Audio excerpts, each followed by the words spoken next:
Hey everybody, Joe Haygood here, aka mclazyj. We're back. It is a Thursday. This vlog's gonna be a little late. Originally, I was working on getting my wife to come on, but she was not feeling in the mood to do camera with stuff right now until we're on the trip. So I figured I'd wrap up all these pre-travel vlogs. I am gonna try to do a packing one too, so I guess I shouldn't say these are completely over. But the goal is, I just want to talk a little bit about anticipation and what I'm looking forward to on this trip. And I know a lot of people go into a trip to Japan and Tokyo in particular with like specific ideas in their head. You know, it's, oh, the food scene, the clothing scene, the this scene, the that scene. And I'm not saying that's not the primary focus. For me, the biggest thing that I'm looking forward to is the immersion process of it. Just being sat down in the culture and the spectacle that I've drawn in my head over, decades.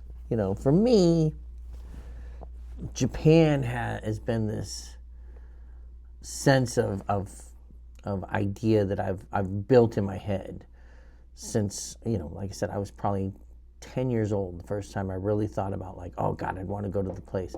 For me at that time, it's like I want to go to the place where they make all the cool cartoons. And then, as I got older and I learned more about it, it was like all these other things that were really kind of fascinating to me that I wanted to learn about and see and witness. For a long time, the idea of technological advancement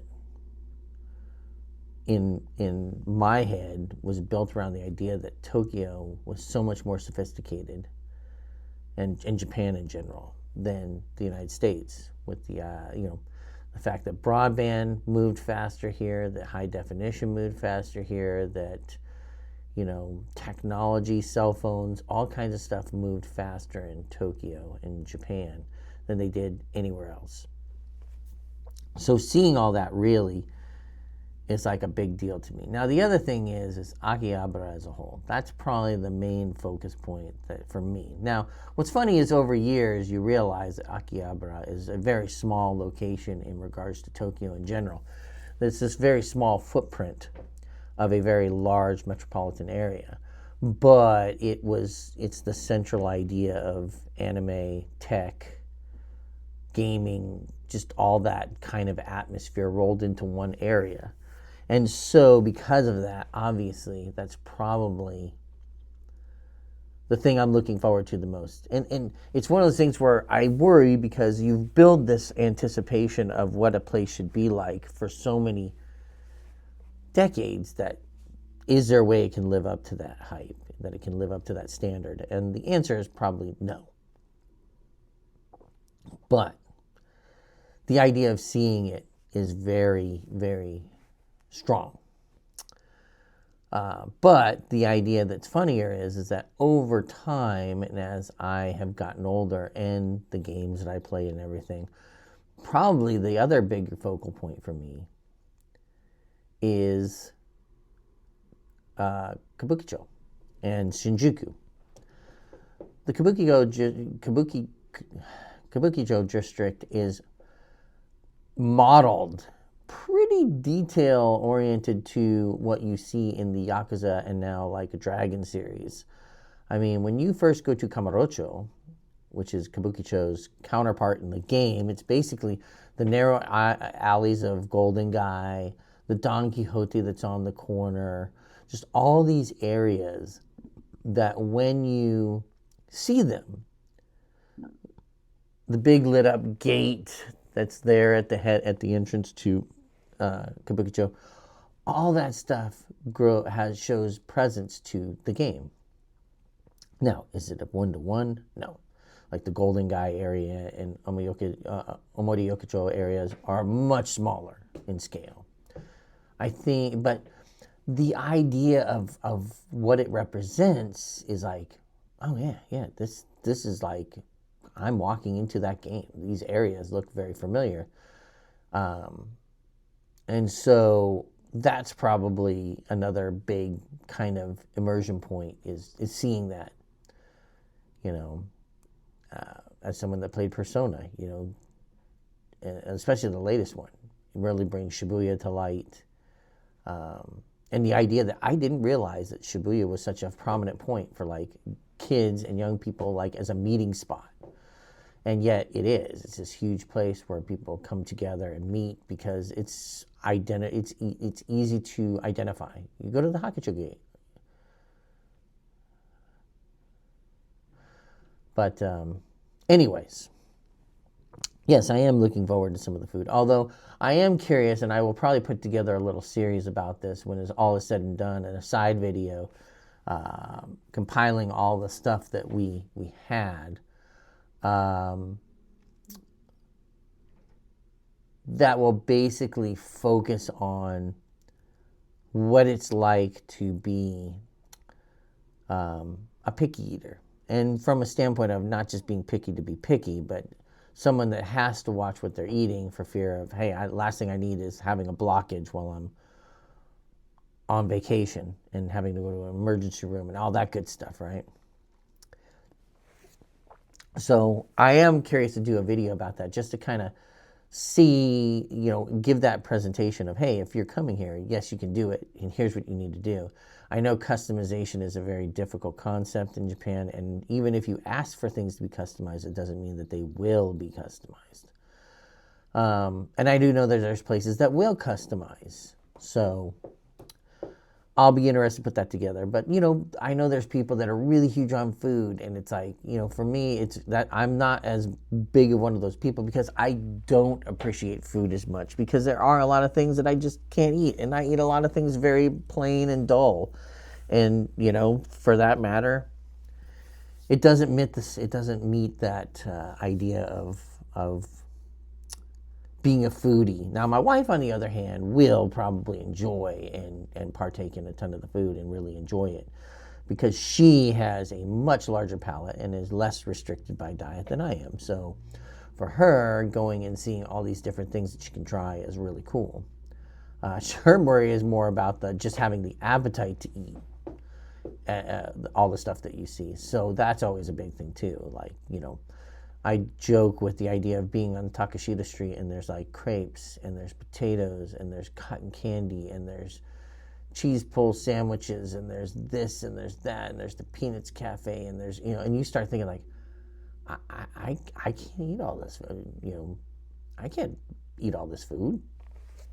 So it is funny when you look at that and realize like we're coming at it from two different angles. But I mean, food is important, but like for me, it's that idea of seeing things and sitting there and standing in a spot and realizing I've only seen this in videos and video games that I've played, and yet here I am standing in front of this thing that I have seen represented for so many times, or this thing that I've seen on TV represented for so many times. And now it's like you're there, you're in the moment, you're present. You know, it was kind of the same feeling of when we went on our Virgin cruise, and we did that research and we watched a bunch of cruise videos and everything. But when you finally step on board and your feet are in that place and you realize I'm walking around this ship that I've only seen in video.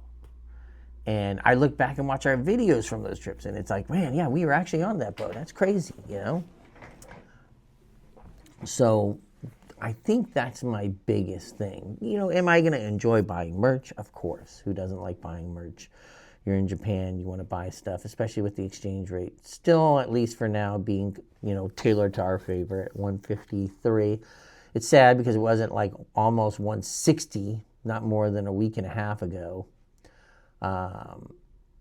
until our idiot in charge decided to piss everyone off in the world. So, yeah.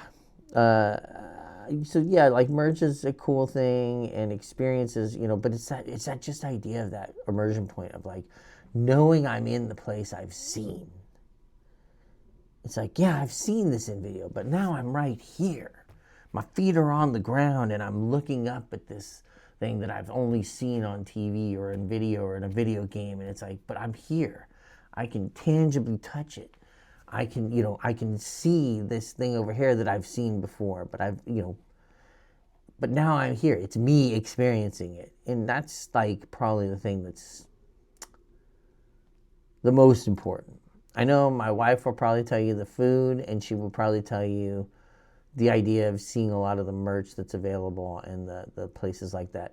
I mean, there's a lot of things that you can get and experience that are just very, different. And like I said, the exchange rate being good doesn't hurt. Definitely helps. So, my hope is that, we have a good time. I think we will. I'm really excited to see that point of it. Nervous about the flight, 12-hour flights, long flight. Granted, I think it's 11 hours and 50 minutes, if you want to get technical. And it seems like when I've looked at the FlightAware data, it actually is a shorter period of time when it comes to the flights. It seems like the flights normally land at like 2:30. 2 o'clock to 2:30 and taxi up and disembark at like 2:45 to 2:55. So, hey, any extra time you can get getting off the plane and getting into customs and immigration, anything that you can do to get there quicker is important. I did end up opting for the airport bus. I wanted to do the train. I was just so fearful. I was so fearful that our train we would end up being, there's no direct train from Haneda Airport. Granted, it's much more convenient than going to Narita. There's no direct train that goes to the station we need to go to. We would have had to have embarked in a transfer. And based on if we got off the plane at 3 o'clock and you figure, hey, what if custom takes like an hour, hour and a half? So you say, hey, all right, let's say customs takes an hour. We're done at 4, we get our bags, we walk out the gate, we go to the train. By then we're looking at about 4:30, right?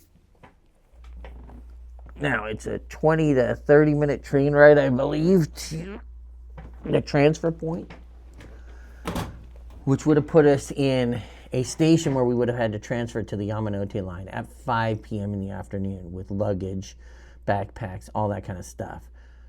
Not conducive to rush hour traffic. We would have made a lot of people very angry. Not a good first impression. So the better idea is let's just take the bus. It wasn't super expensive. I think it cost us about $15 after you convert it, maybe $12 to $15, somewhere in there, for 2 people. We can have up to 4 bags in the luggage compartment. We're not going to have that. I shouldn't say we're not going to have that. We're going to have 2 checked bags, 2 carry-ons. And most of the checked bags are probably going to be empty to fit souvenirs when we're leaving. But we did settle on that. That way it's going to be going almost to our hotel. It actually goes to the hotel next to ours, which is basically Kabukicho Tower is where this will drop us off. And that's like here, and then our hotel is right here, Hotel Shinjuku Gracer. If you're looking straight ahead, when you walk out the front, that tower is there, our hotel's right there, and there's a little street between the two. So the idea is it's super quick. And that's it beat my original plan, which was we'll drop off at the Shinjuku bus depot at the train station and then walk all the way up about 15 minutes with all the luggage, which, yes, we could have done. No, it probably wouldn't have been conducive. No, it probably wouldn't have been a wise thing to do. So this way, everything's right there. We're like literally a 2-minute walk next door from the one hotel to the other. We can go in, check our bags. The idea is that we should be there around 5:25, and we can check our bags in, check into the hotel, get into our room, freshen up a bit as best we can, and then head out for the evening. because the last thing we want to do is try to go to sleep right away. We might settle into the room for a few minutes, but I'm very hesitant of wanting to get into that bed too long before shit goes wrong. So the hope is that we can get in there, drop off our stuff, and check out the view from the hotel room, and then head out and get some food and check out some of the shopping and just be in Tokyo, be in Shinjuku in the moment, be in Golden Gai and all those places. So anyways, sorry if I've been a real low key. Just, it's been a long week and I'm really exhausted. I've been having to do so much work to be ready to get out of here. I wanted to have everything on my desk caught up and done. So I've been doing literally work for 2 weeks in advance just to know that I can come in here and have a clean desk come Monday and into Tuesday. So anyways, just so you know, basically the way it's going to work, we will be at our hotel down by LAX on Tuesday. I will make sure to get a room tour. I don't know if I will get that up the same night, but we'll see. And we'll give you a little tour of the hotel, just kind of the observation deck, the lobby areas, that kind of stuff. And then we'll kind of maybe go out and get some dinner for the evening, go over to In-N-Out or something like that. And then bright and early, we'll be heading over to the hotel and getting our business done. So it's going to be fun. It's going to be interesting. So hopefully you'll enjoy. Till then, bye now.